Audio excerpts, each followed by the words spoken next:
Railway தொழிலாளர்களுக்கு பாதுகாப்பு இது உள்ளடக்கிய மற்றும் இதற்கு இது தொடர்புடைய மற்ற டிபார்ட்மெண்ட்டுகளிலே என்னென்ன பிரச்சனைகள் இருக்கிறது என்பதை பற்றி கலந்ததற்காக பர்மனெண்ட் நெகோசியேட்டிங் மிஷனரி என்று PNM என்று சொல்லக்கூடிய கூட்டங்கள் தொடர்ந்து நடக்கும். அதிலே பல்வேறு உத்தரவுகளை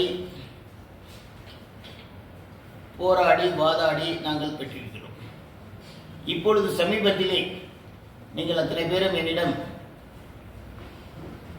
என்னை பார்க்க வந்திருப்பதன் நோக்கம் மதுரை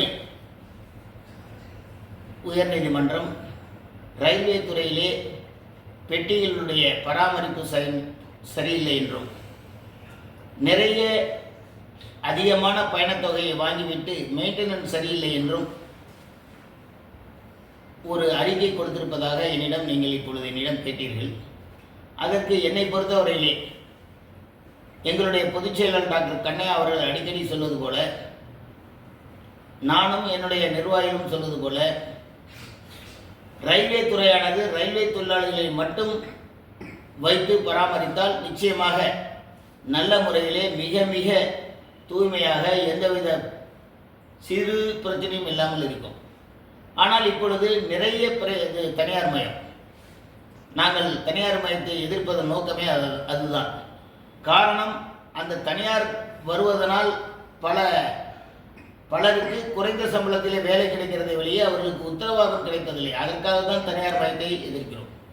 காரணம், எங்கள் ரயில்வே தொழிலாளர்களை காப்பாற்ற வேண்டும் என்பதனை விட பயணிகள் பாதுகாப்பாக செல்ல வேண்டும் என்ற காரணத்திற்காக நாங்கள் தனியார் மயத்தை எதிர்க்கிறோம்.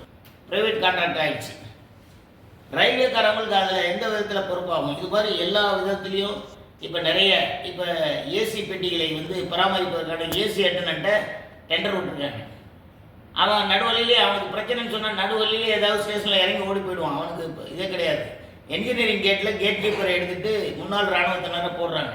அவங்கள எப்படி நீங்கள் ரெஸ்பான்சிபிலிட்டி பண்ணுவீங்க? கேட்டை திறந்து வண்டியை மோத விட்டால் அவருக்கு எப்படி ரெஸ்பான்சிபிலிட்டி ஃபிக்ஸ் ஆகும்?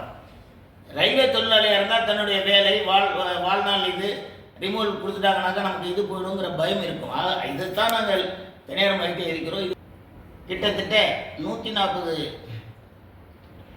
பெட்டிகள், அதாவது இங்கே திருச்சியில் எடுத்துக்கிட்டிங்கன்னா 11 ரேக்கு ப்ரைமரி மெயின்டெனன்ஸ்னு பார்ப்பாங்க. அதாவது என்னென்னா, உடனடியாக இப்போ ஒரு ரேக் இருக்குதுனாக்கா அடுத்த நாள் போக வேண்டிய ரேக்கை அந்த எல்லாத்தையும் க்ளீன் பண்ணுற பிஓஹெச் பார்க்க வேண்டிய ப்ரைமரி பிஓஹெச்சில் ஓராளிகளாம் பார்க்குறதெல்லாம் 11 வண்டிகள் எக்ஸ்பிரஸ் வண்டி, 10 பேசஞ்சர் வண்டி பார்க்குறாங்க. எதுவும் அதிகாரிகளுடைய கட்டுப்பாட்டினால் அல்ல, எங்களுடைய பொதுச் செயலாளருடைய நேரடி கண்காணிப்பிலே அந்த பாதுகாப்பையெல்லாம் இதெல்லாம் சரியாக இருக்கணுங்கிறதுல நாங்களும் அதில் உறுதுணையாக இருக்கிறோங்கிறது இந்த நேரத்தில் உங்களுக்கு சொல்லிட்டேன்.